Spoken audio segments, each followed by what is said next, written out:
Welcome back to Yorcity. Last time I built this charming park square and left you with a poll to decide on the next building. When the YouTube and Discord votes were combined, we ended up with this.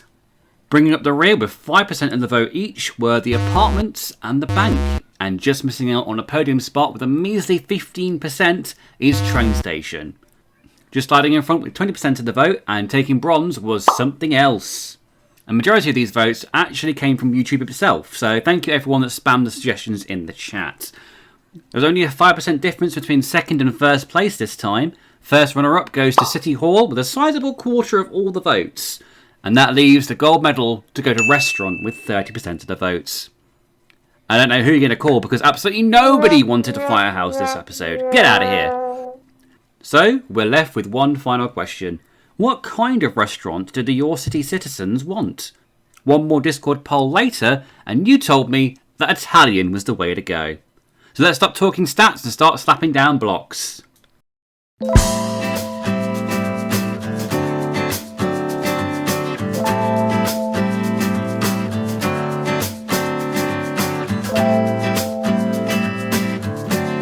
The ground floor plan will start off as a 43 by 32 rectangle of white terracotta.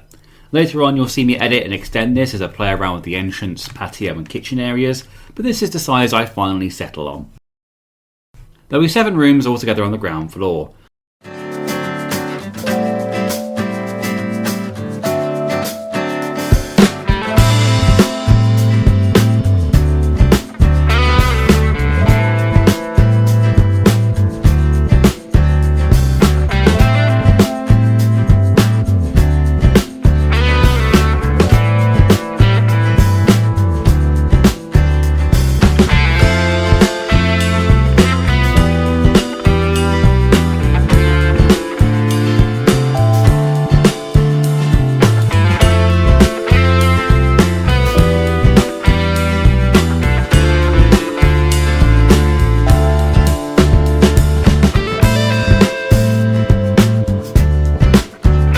The entrance will get many revisions during this process, as I knew I wanted it to be recessed from the street, but I was unsure by how much.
The larger patio area on the other side ended up being a 13 by 13 square after far less adjustments.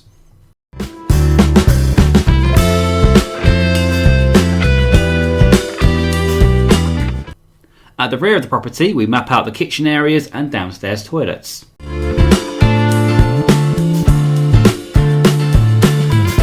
As this building will have a detailed interior, we'll need to incorporate some Dan Lags double walls. This unfortunately means that the floor plan will be getting further adjustments to incorporate them.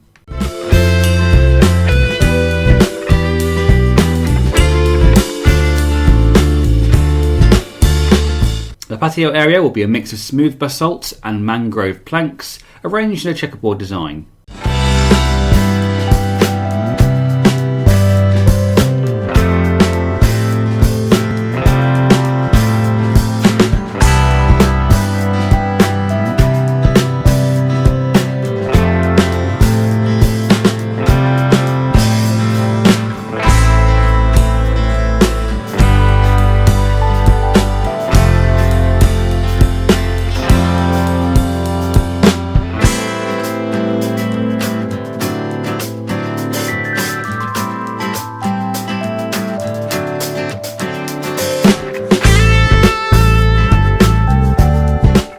shop floor itself will be entirely dark oak and boarded on all sides with dark oak logs.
The men's room will be alternating slabs of waxed oxidised copper and dark prismarine.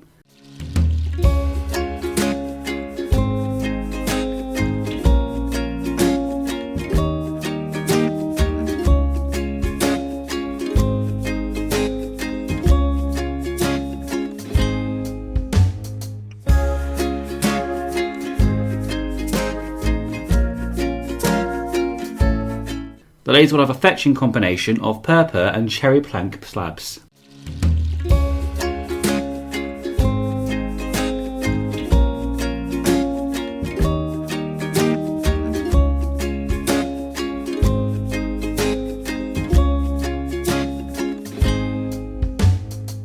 The main kitchen area will need a more durable material. These polished andesite tiles will be perfect.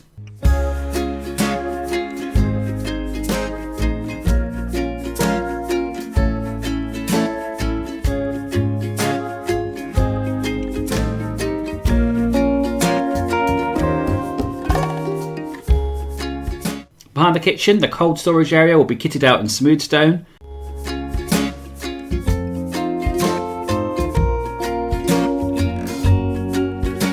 And finally, for the ground floor, the larder will get a basic jungle wood finish.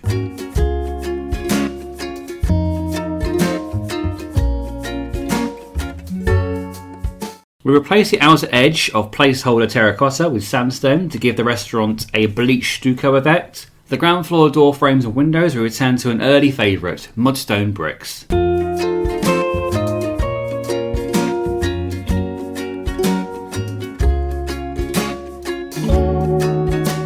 Drawing our attention back to the main entrance, the windows are marked out with light grey glass panes and framed underneath with quartz blocks. This is the format we'll copy throughout the build, occasionally swapping out the panes for glass blocks when necessary.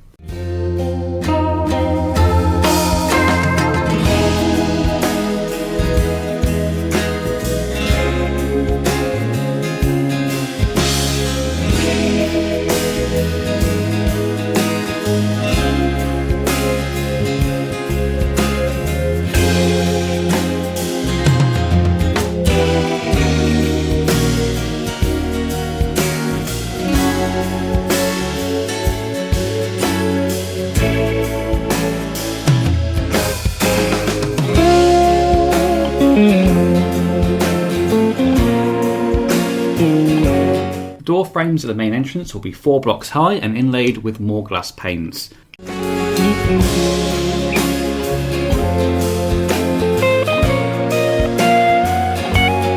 Setting 2 panes at right angles creates the illusion of glass double doors. 2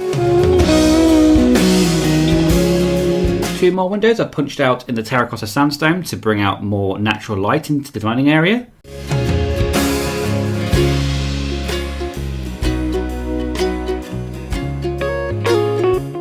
This also means we'll have to touch up the flooring to bring it into line with the rest of the space.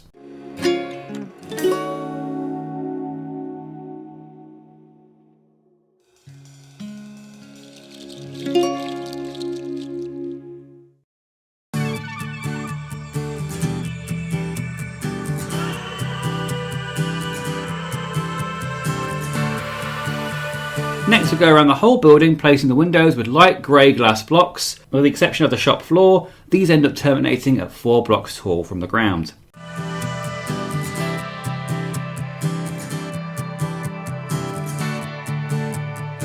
The windows either side of the shop floor are grander and aim to show off the restaurant to any Yorcity citizens passing by, so they breach this limit by 1 more block. Then we build up the sandstone walls and pillars, 7 blocks tall, including the ceiling.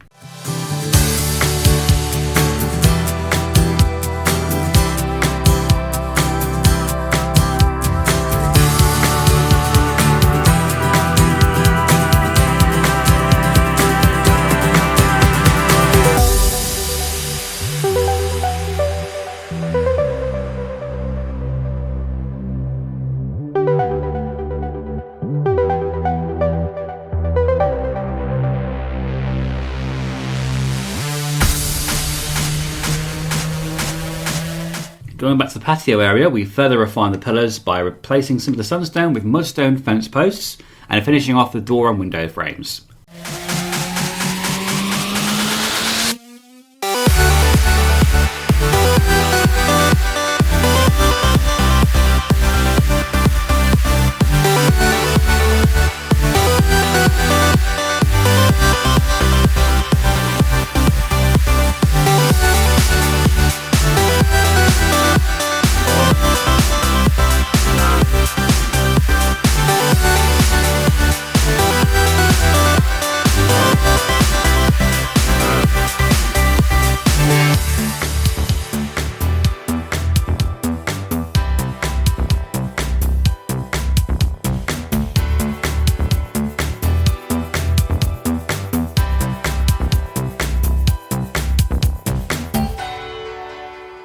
The pillars are capped in cut sandstone and joined by a combination of sandstone slabs and inverted stairs.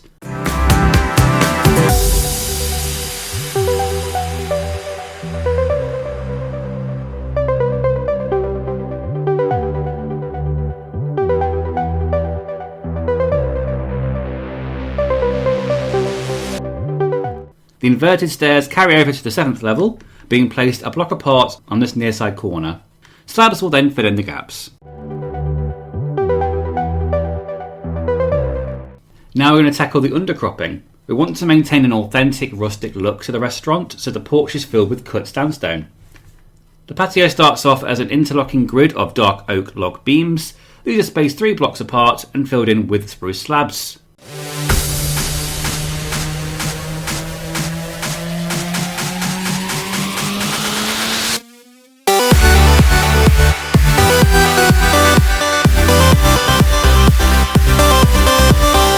The outside edge is relined in even more cut sandstone.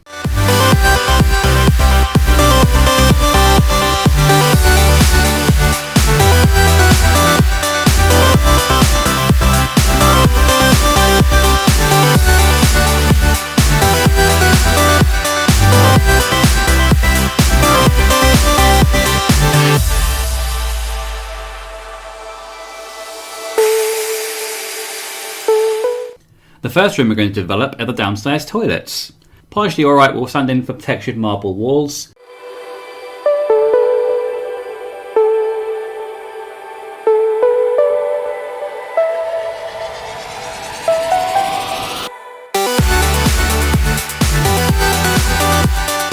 The same prismarine and cherry plank slabs that we used for the floor will carry over to the top rail of the toilet stalls.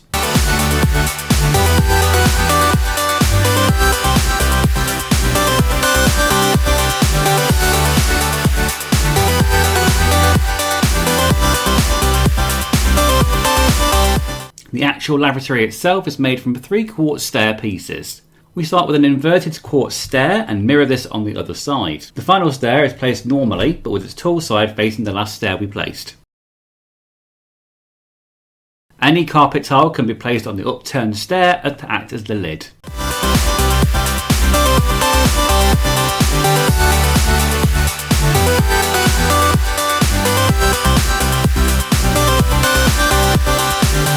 Once they're installed, we'll need to give the patrons a little more privacy. This will come in the form of crimson and warped doors on all stalls and the entrance itself. We'll improve the hygiene further by installing some sturdy cooled sinks.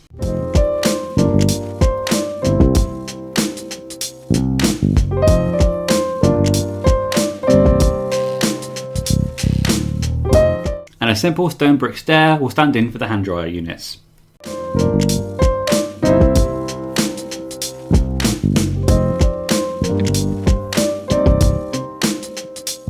The flooring on the far side of the men's room is ripped up and a trough is formed from the same stone stairs.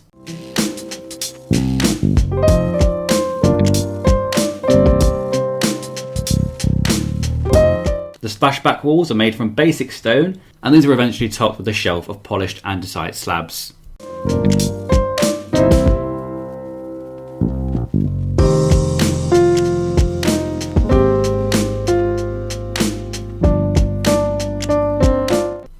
We need something to break up the plain marble walls here, and that's where this pink and cyan concrete comes in handy.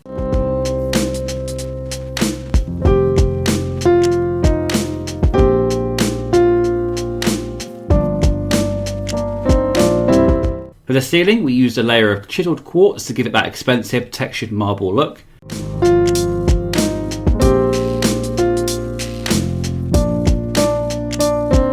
Staying on the ceiling, 7 sea lanterns will provide the lighting with quartz slabs either side forming a central ceiling beam.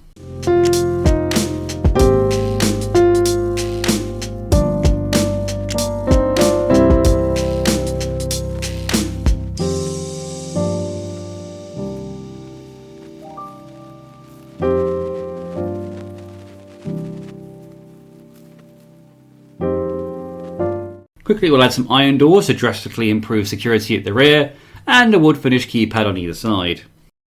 This boring 13x7 sandstone space at the front of the restaurant is a nice patriotic mural consisting of green, white and red concrete.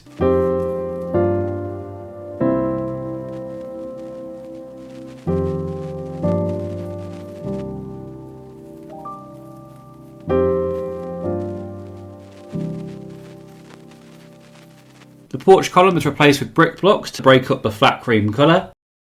This is carried over to the rear of the restaurant to give it more of a weathered look, like part of the stucco is crumbling away at the edges.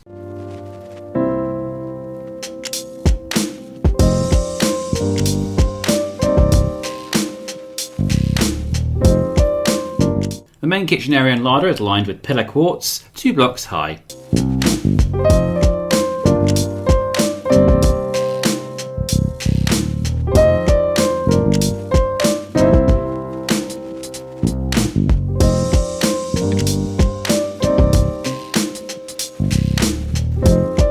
The remaining walls in the kitchen will be a cool white concrete.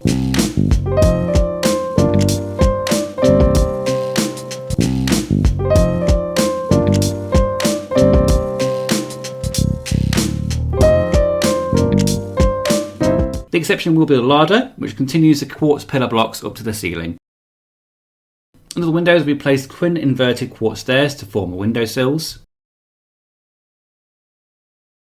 Smooth stone covers the larder, whereas a combination of that and polished diorite houses the main kitchen area. The intention here was to make it look like a generic office ceiling, whilst following the neutral tone colour scheme.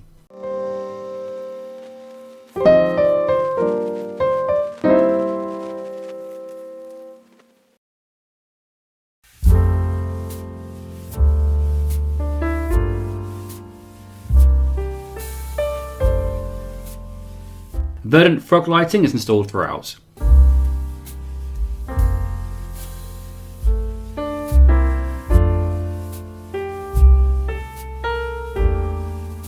Security is further strengthened with a birch door for the larder double dark oak doors for the walk-in freezer, and twin iron doors for the kitchen. In the larder, we installed a simple white glass lampshade over the naked lantern bulb. The wraparound shelves are finished in spruce slab.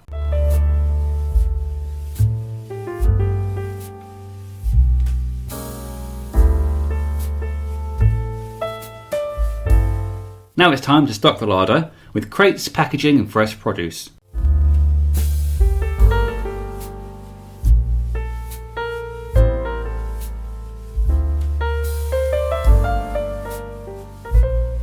The doorway lintel is adorned with another quartz stair, and the lintel on the other side of the door gets a more elaborate quartz stair slab awning.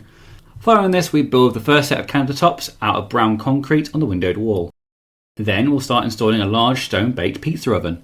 Cobbled deep slate at the base surrounded by bamboo slabs. Bamboo blocks are piled on top to form the main body of the oven. 2 blocks under the deep slate are removed, replaced with netherrack and set on fire. The bamboo is further shaped with a ring of bamboo stairs and even more slabs at the top.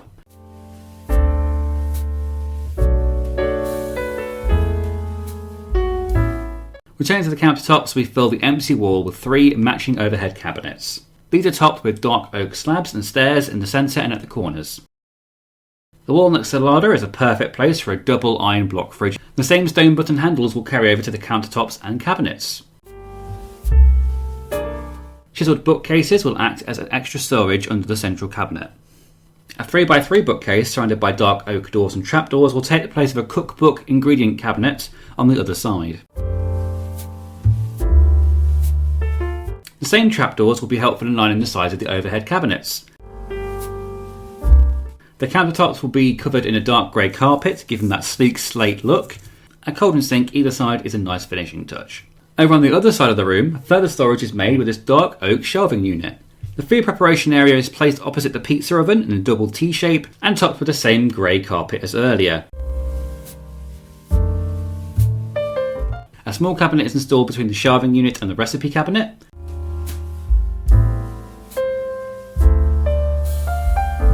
Another large overhead cabinet, complete with shelves, is hung over the food prep tables.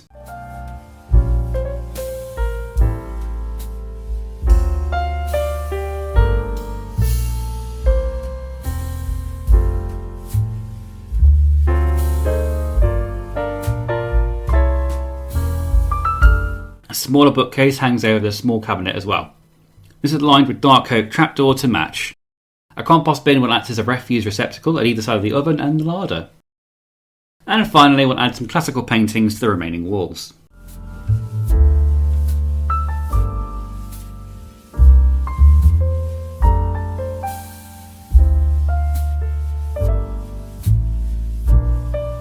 The 5th room we're going to tackle is a cold storage area. Firstly, we'll fill the walls in with andesite and polished basalt to give it that harsh industrial feel.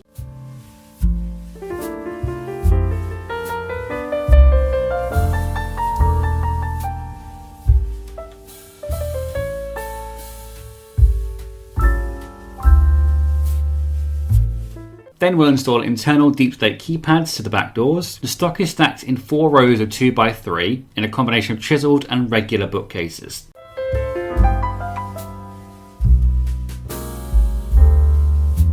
In between these, we'll add 2 more industrial sized iron fridges. The doorways will get a stone brick overhang.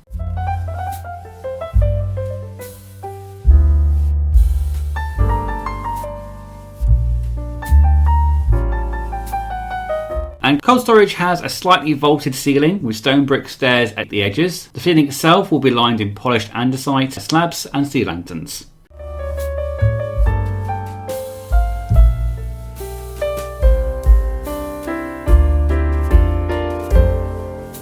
The vision for the dining and bar area involved flat ochre walls and thick dark wood beams. I wanted to look traditional but also warm and homely. First we go around the whole edge, filling the skirting boards and cornices with more brown concrete.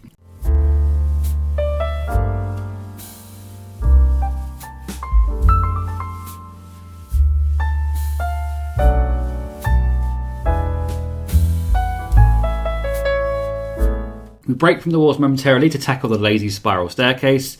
Initially we tried a 4x4 dark oak red nether brick staircase, but it didn't quite fit, so we simplified that to a 3x3.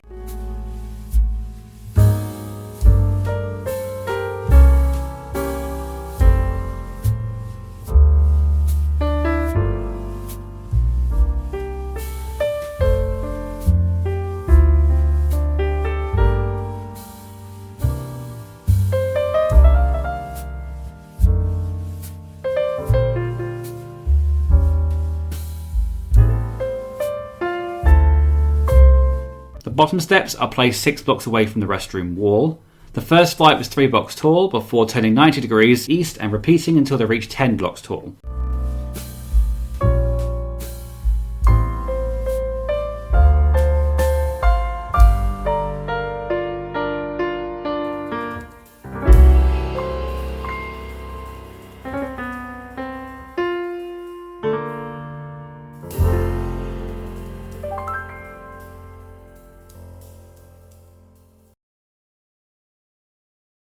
The first flight is reinforced with mud brick fence post. The walls are then covered in yellow concrete with the exception of the window frames.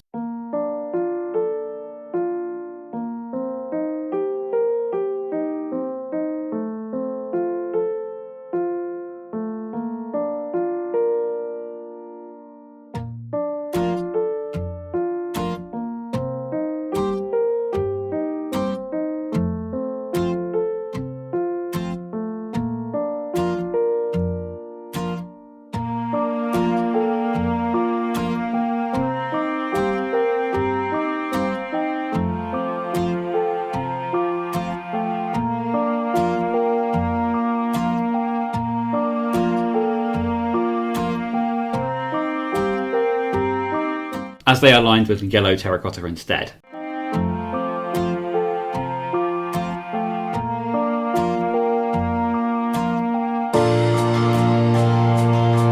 The only part of the shop floor left untouched is the front porch. The half wall above is underlined in dark oak slabs and the Italian flag makes a reappearance.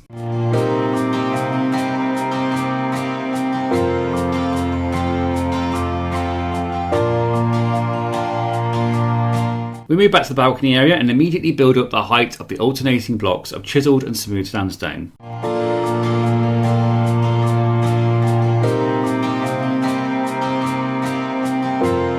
The sandstone stairs return and decorate the flat edges. The balcony floor itself will initially consist of nether brick tiles, although we'll change this later on.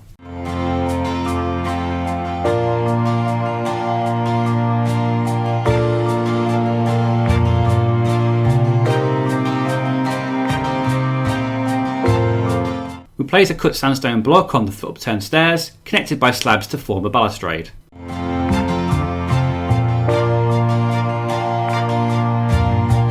Lanterns are sprinkled around the railing to brighten the place up a bit. The last ground floor room to decorate is the bar and main dining area. The bar area is made from black terracotta, chiselled and regular bookcases, dark oak wood planks, stripped dark oak wood and spruce buttons. The split walk-through bar will be the first thing patrons see through the front entrance. The initial plans are drawn in black terracotta with a gap 2 blocks in the middle for patrons and waiters to whip through.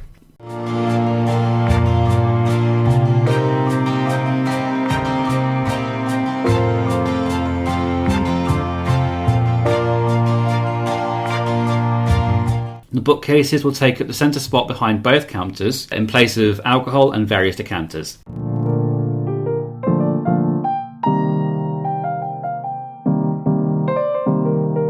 Dark oak wood planks and spruce buttons will fill the storage drawers under the decanters.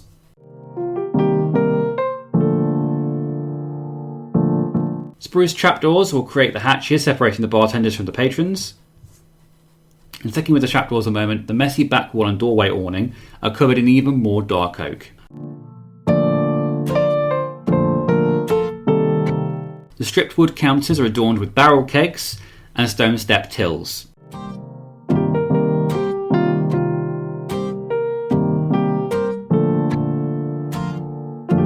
And a concierge table is placed next door, directly across from the doors. To get the effect of a white tablecloth, it is surrounded by white banners and a fancy glass panel lectern sits on top. Now the easy part, filling the shop floor with 2x2 white concrete tables and nether brick seating.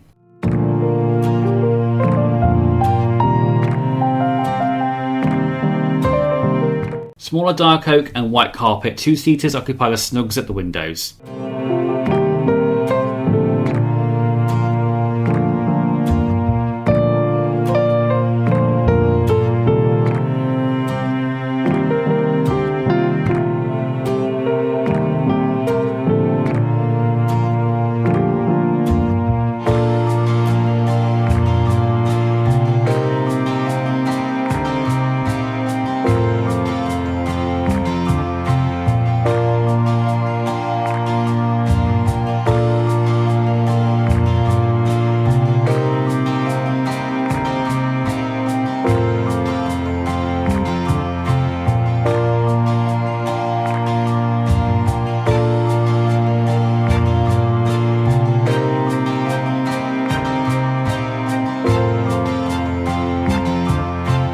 The spruce wood floor is decorated with a thick netherwort carpet stretching to its stairs.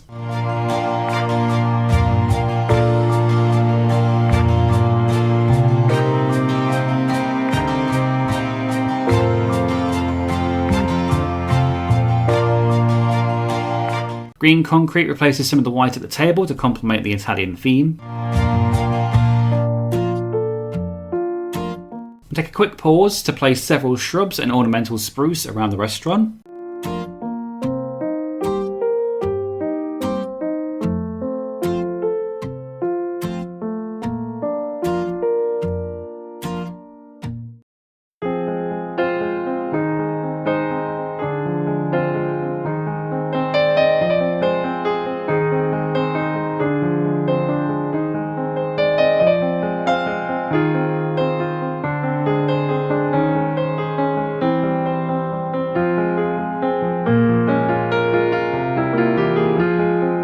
We use yet more lanterns to illuminate the patio and window areas and make the snugs feel a bit more cosy and romantic.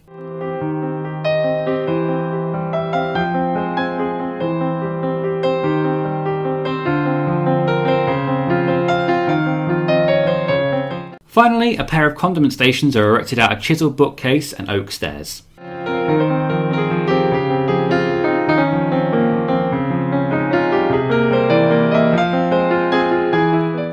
To stabilise the bar area and ground floor ceiling, we'll need to install some sturdy wood beams. We'll start off with the 3 vertical spruce logs at the corners of the bar, topped with stepped dark oak slabs.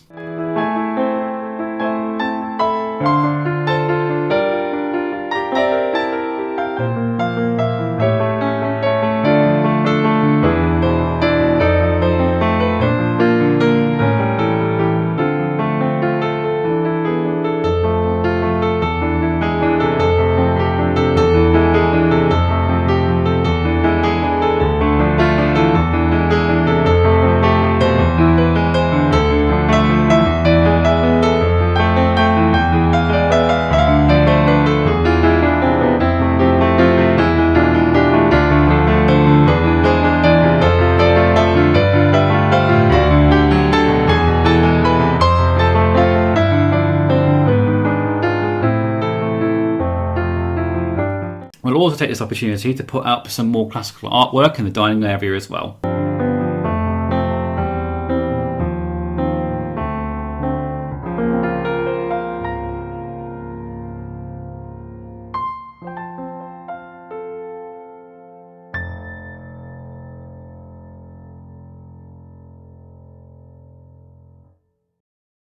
The ceiling is installed with a layer of smooth sandstone.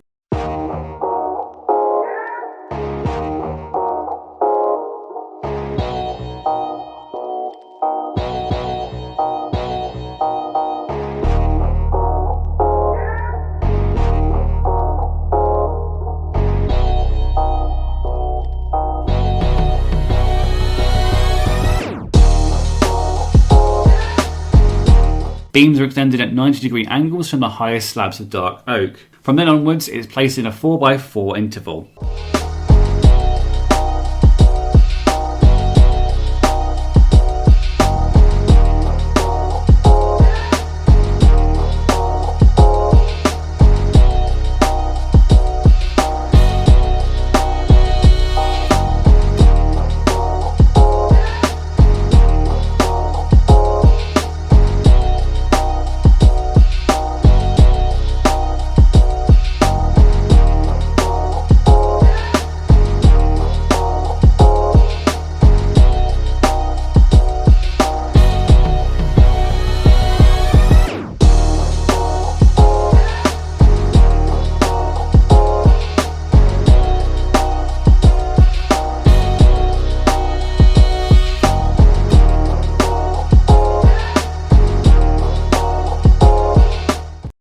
Several oak frog lights are hung from the beams, with each of them getting an oak trapdoor lampshade.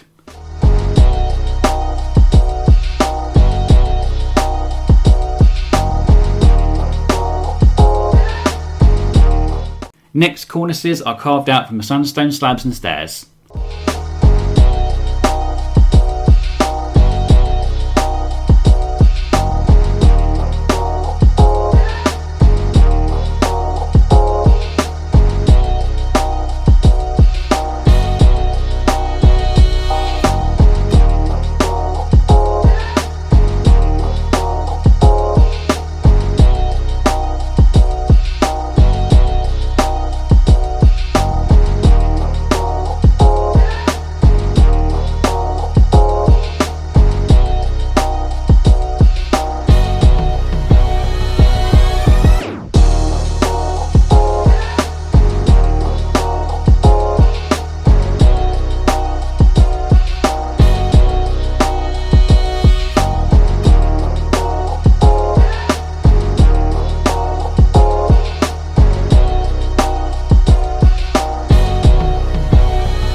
Stepping outside, we'll borrow the table designs from earlier and use them to populate the outside patio area.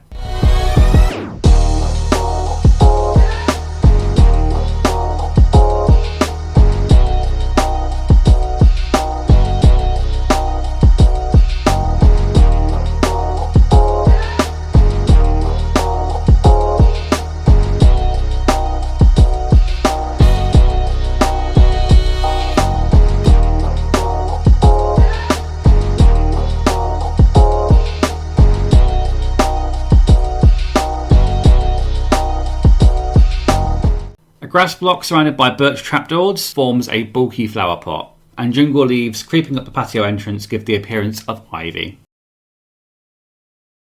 Now we make a start on the first floor. With the exception of the balcony and staircase, we covered the whole floor with dark oak planks.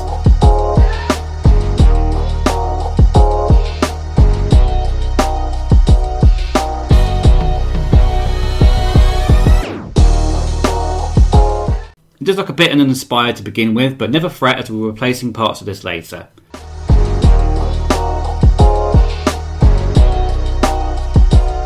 And don't forget to hide the crawl space with yellow concrete.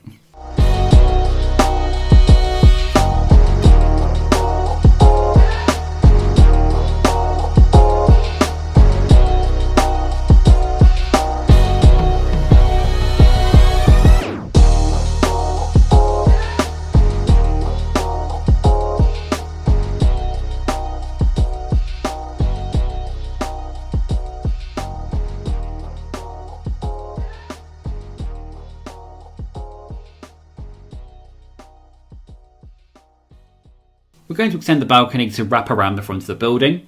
The vision is to make this section a cordoned off outside VIP area for private parties and legitimate business meetings. It also means that the original netherrack tiles we mentioned earlier will be ripped up and replaced with mangrove planks.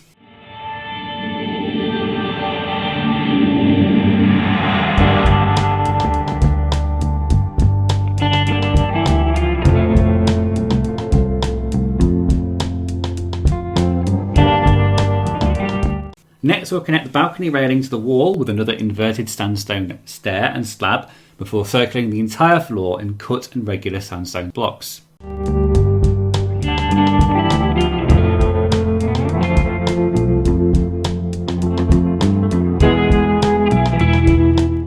A revised balcony terrace means we'll have to carry the sandstone facade through the other side as well.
Now we'll move on to building up the walls and windows. Remember to leave larger gaps at the front of the property for the windows facing the consumer areas.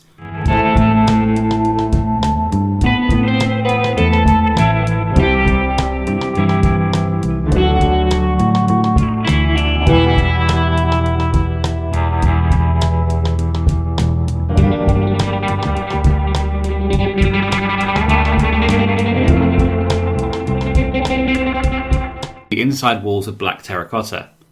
And again, the black terracotta here is a placeholder for now. It will be changed later on. Line the window frames in mud brick.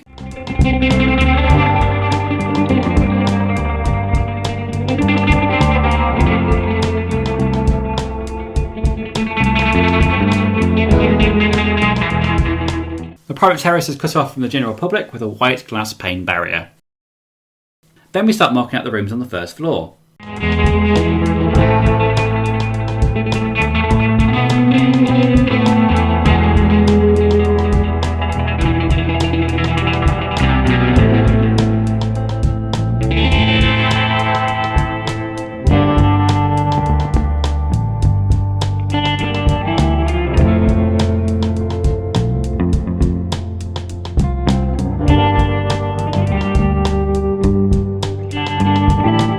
We'll abide by basic safety regulations and install a spruce stair balustrade to the atrium.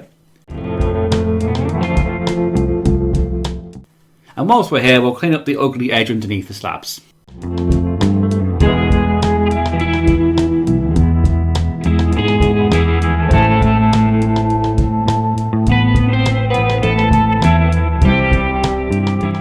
The exterior doorways are sketched out in mud brick and terracotta.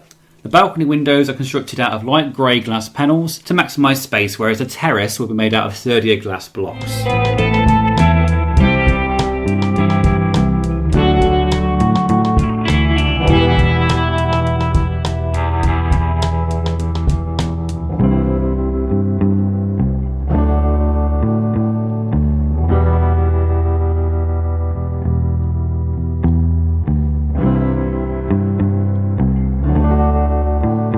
Once the windows are 4 blocks high, including the frames, we'll fill in the remaining frontage with sandstone.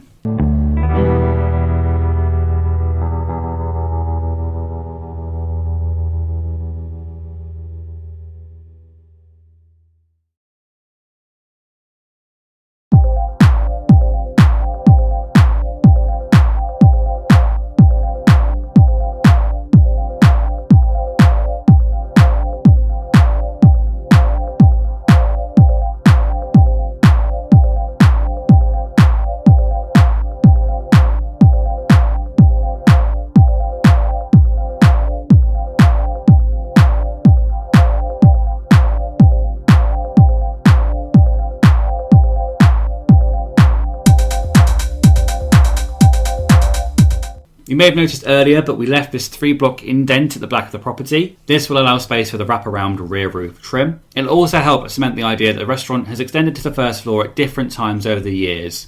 We'll install a single window at the end of this corridor to help light the way for any staff or patrons that need to make a quick dash to the loo.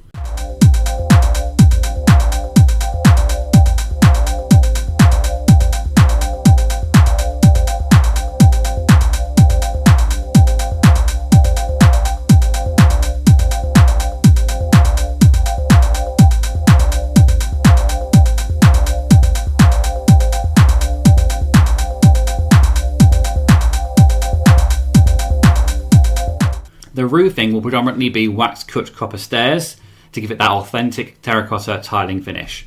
Don't forget to leave 1 block overhang either side as well.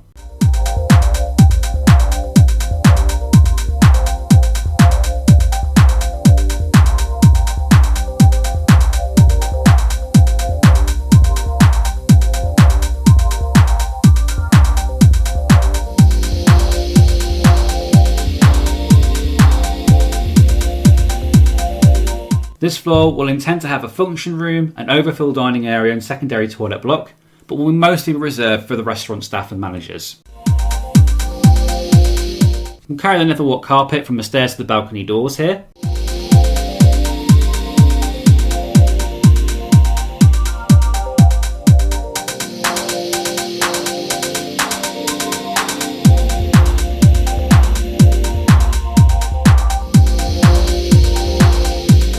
same netherwort rug will also occupy the private function room.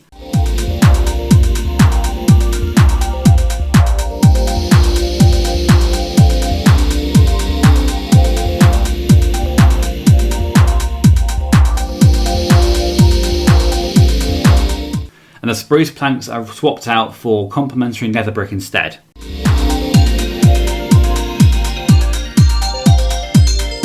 Window frames are lined with dark oak logs. The remaining space is filled with vertically stacked stripped logs at least 5 blocks high.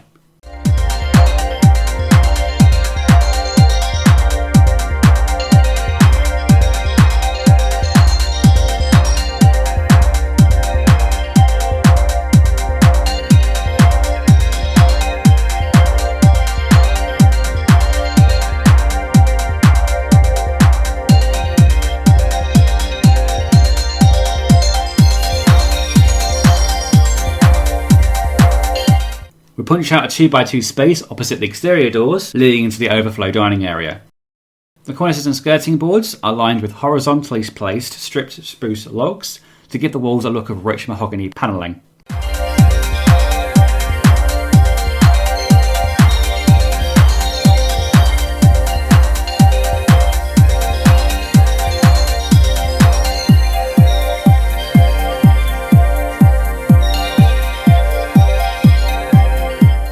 We'll then punch another 3x4 hole in the far wall and install a big tinted glass window, which will then be copied into the other windows in this space to give this patrons even more privacy.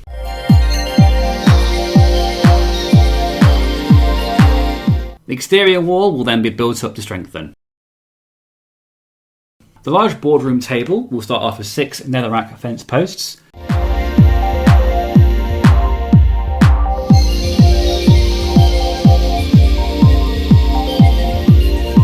32 spruce slabs will then cover the surface. The leather high-backed chairs are just black stone slabs with mangrove doors attached. Speaking of which, the main double doors will be made out of dark oak, and the exterior doors are fitted out in some lovely acacia.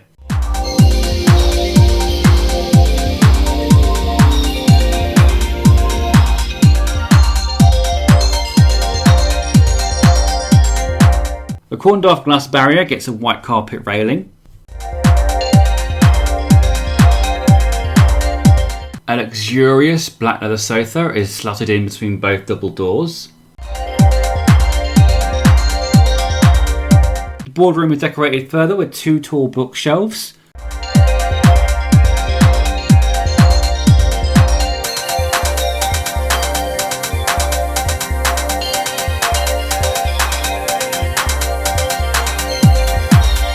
The dark corners of the room are then lit up with some mud brick fence floor lamps with crimson lampshades.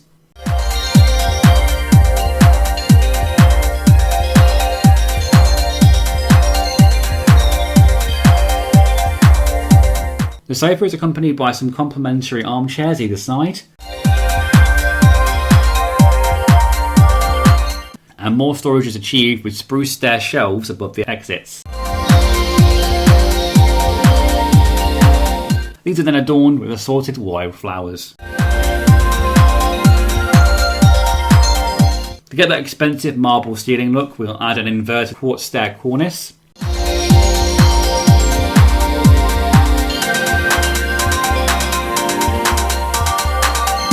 Above that is a border of pillar quartz.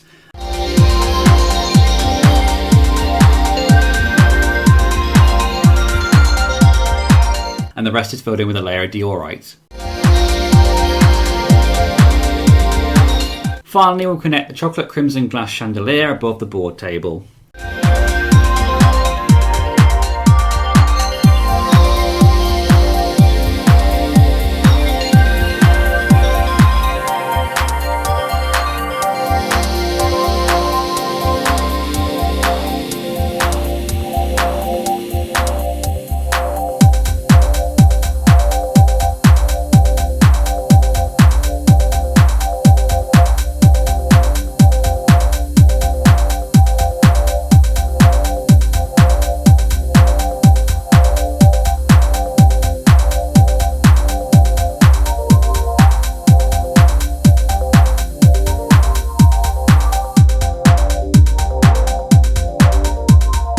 Whilst we were adding some more windows to the manager's office, Pat Mud was picked up by accident, but it actually ended up working better for us for the warm stucco and bricks windowsills. It was quickly incorporated into 90% of the windows we've already fitted.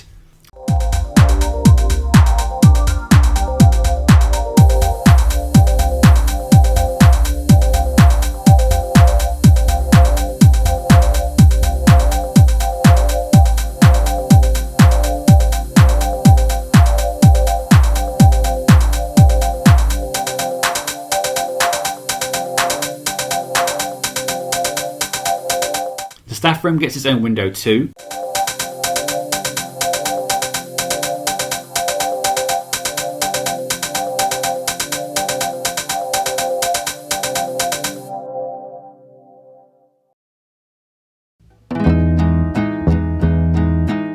The walk to the bathrooms is made even nicer with 4 more skinnier windows.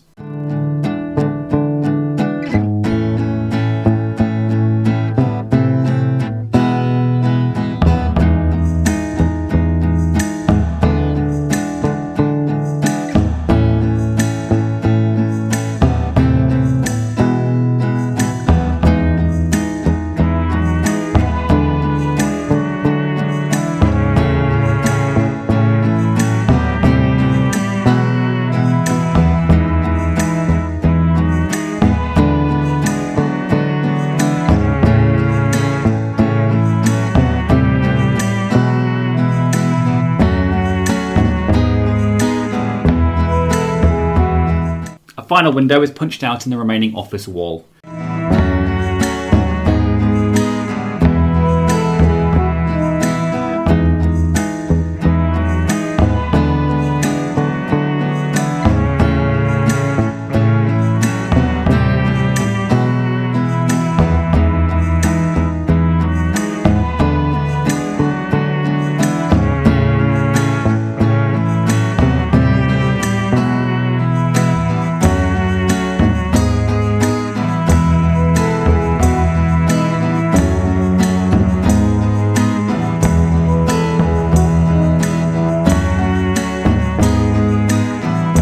The atrium, bathroom, corridor, dining and employee areas are lined in brown concrete.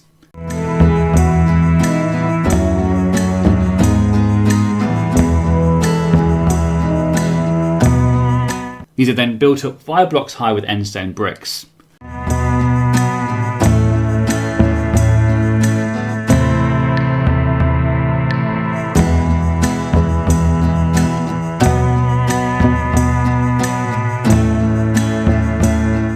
The only exceptions to these are the doorways and the pillars to the balcony entrance.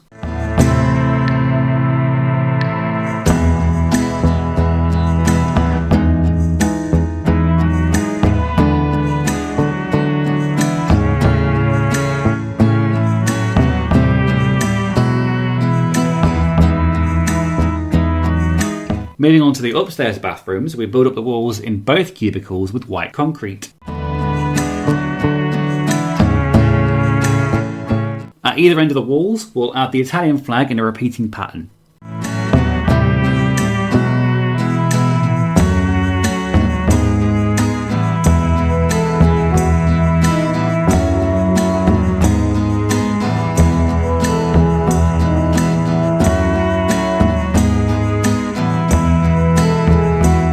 The men's room will get a light blue concrete floor and the ladies will get a lovely pink one.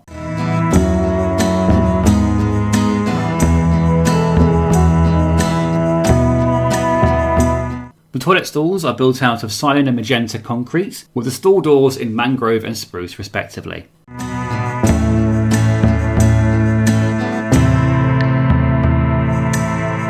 The entrance door is dark oak to complement the door frame. 6 more quartz thrones are added.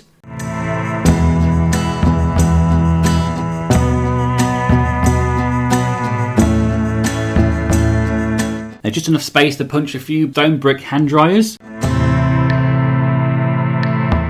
And both restrooms will get twin sinks as well as tripwire faucets.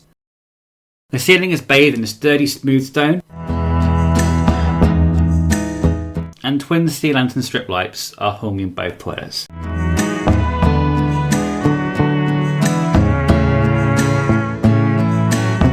Moving on to the boss's office now, we'll make the left side into a fancy feature wall with strips of ochre frog lighting running floor to ceiling.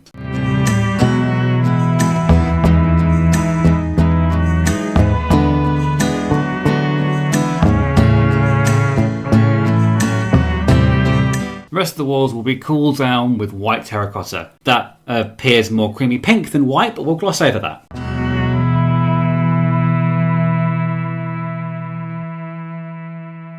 The doorway gets a luxurious dark oak log finish. Dark oak inverted stairs attached to the top of the windows will give the room a more businessy feel. The boring floorboards are ripped up and reset in dark marble with smooth and polished basalt.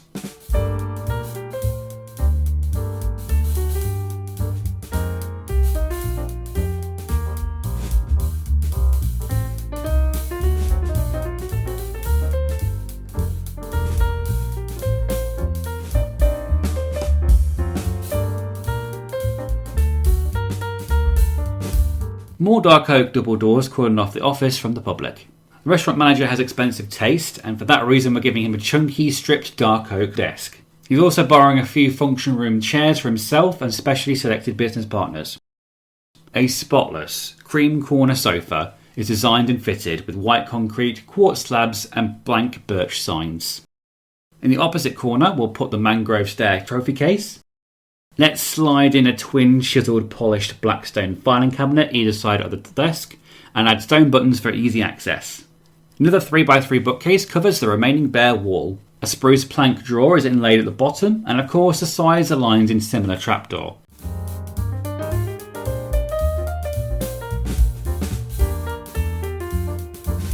The empty space above the corner sofa gives way to two lavish murals. The textured ceiling is laid in quartz pillar.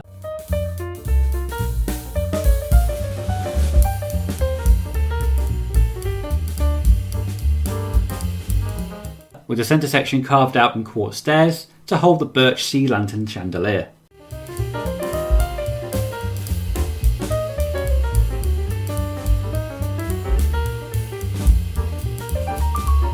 Now let's not forget to include a top of the range laptop and wireless mouse here too.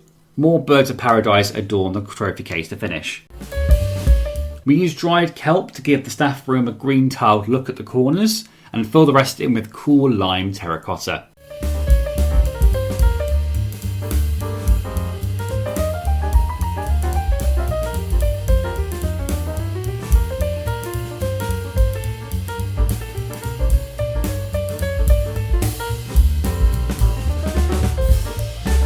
The door and window frames are painted in quartz pillars.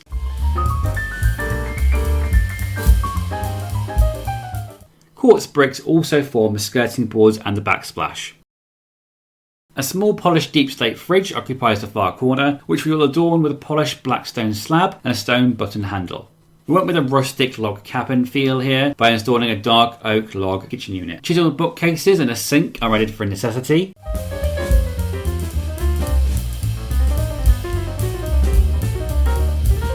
Dark oak stairs hide any rough edges. A blast furnace and a smoker will stand in place of the toaster and the microwave respectively. The top of the unit is lined in dark oak trapdoor, whereas the countertops are spruce. On the opposite wall, we'll add a couple of netherite block lockers for the staff to dump their crap in. A small dark oak diorite lunch table and spruce seats are tucked into the spare corner, and a patriotic rug is placed underneath.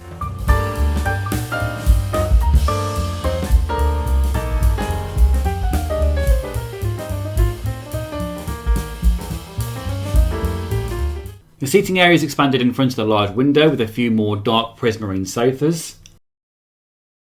And a picture frame is hung above the lunch table to brighten the place up a bit. The ceiling will be decked out in red terracotta checkerboard to give it that true diner feel.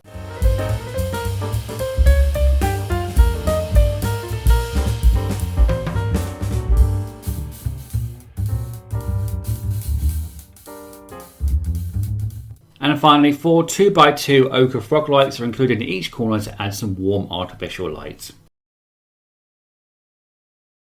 Now it's time to start the second dining area.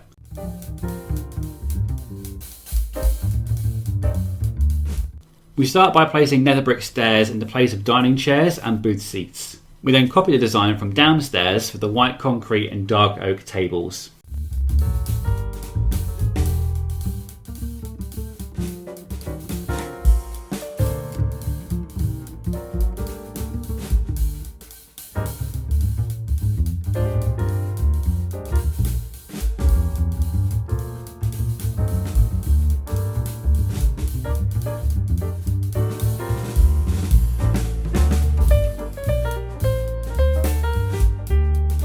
The only difference from the ground floor here is the occasional red checkered tablecloth as opposed to the green from downstairs.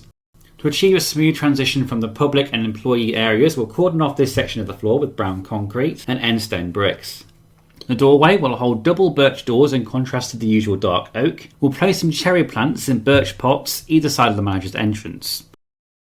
Twin floor lamps in banner green occupy the opposite side. The route to the manager's office will be outlined in similar green wool. And the empty space between the office and staff room are punctuated with twin quartz sofas. A simple, smooth sandstone ceiling is inlaid on top of the dining and employee areas.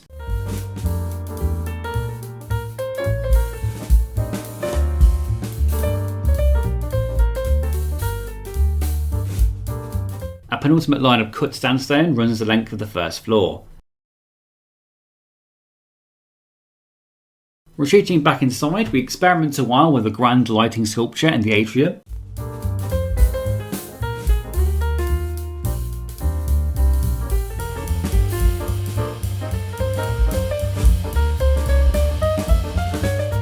Lanterns are hung in the windows as below, and more ochre frog light occupy the ceiling above the employee and function room entrances.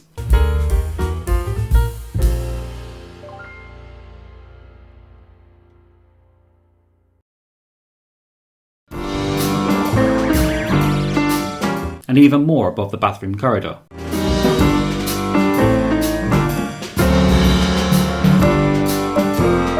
Two long spruce benches fill the empty space here as well. We're almost finished with this build, and all that's left is the rooftop terrace. We'll start with more lighting along the balustrade with lanterns. Then we'll add in some larger tables and seating with the same materials as earlier.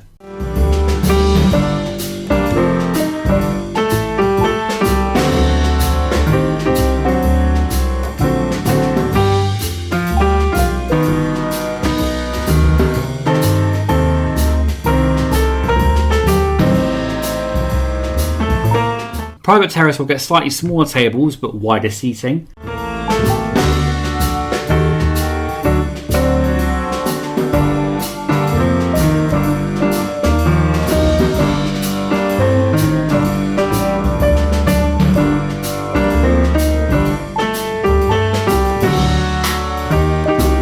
We'll add more foliage with a mix of jungle, azalea and leafy ferns in mangrove and dark oak flower pots.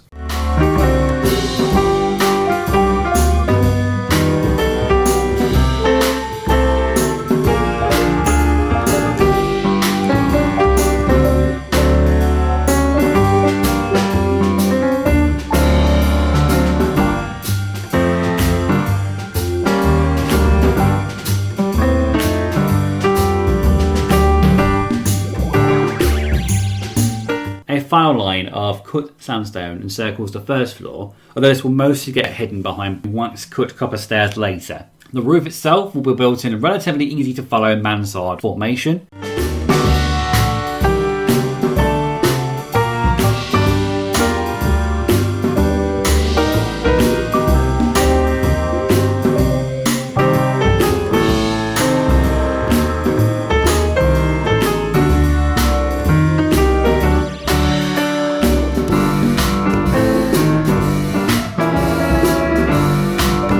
The stairs will continue to spiral around the property at least 3 times.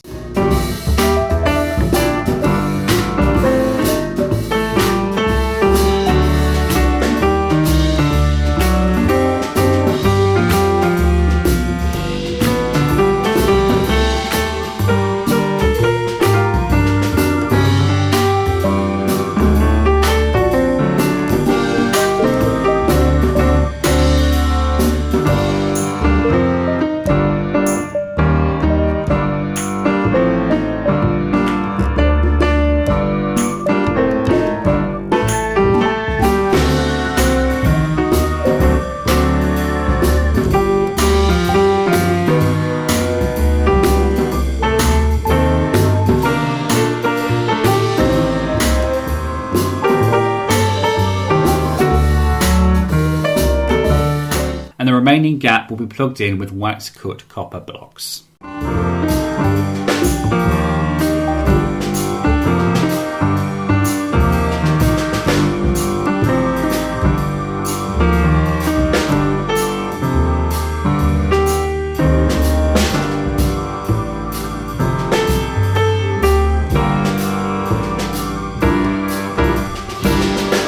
A few young cypress trees are planted down one side of the restaurant to decorate the empty lawn.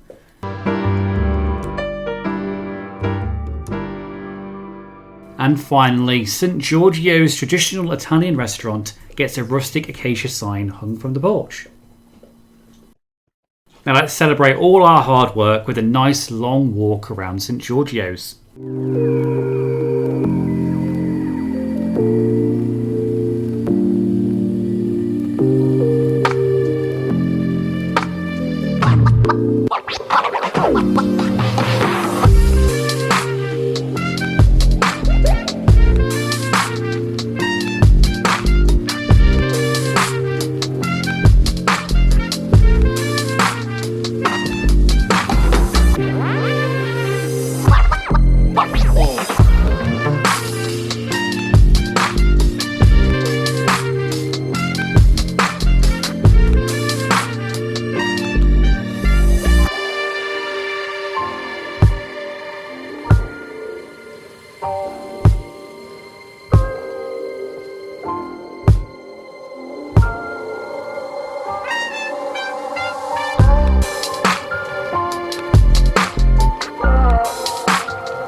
And there we have it, one brand new Italian restaurant.